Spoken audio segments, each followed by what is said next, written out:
Hello everyone, how are you doing? This is MD Tech here with another quick tutorial. In today's tutorial, I'm going to show you guys how to resolve if your printer is not printing in color on your Windows 10 computer. So this should hopefully be a pretty straightforward process here, guys, and without further ado, let's go ahead and jump straight into it. So we're going to start off by opening up the Start menu. Search up Control Panel. Best result should come back with Control Panel. Go ahead and left click on that to open it up. Set your view by the category view and then select View Devices and Printers. So right click on whatever printer you're having the issue with and select Printing Preferences.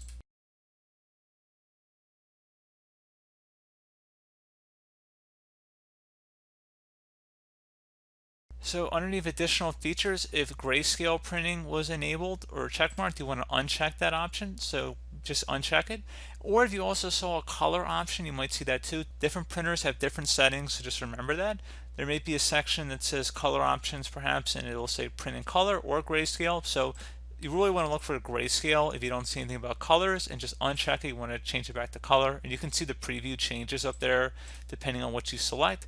And again, you might have to go through some of these options here too. You can see grayscale printing's in here too. You can uncheck that. So again, they usually try and make it as simple as possible for you, but there's usually a few different places to locate this stuff.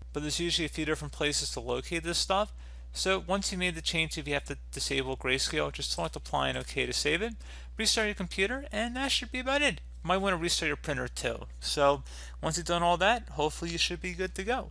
And as always, thank you for watching. Do hope I was able to help you out, and I do look forward to catching you all in the next tutorial.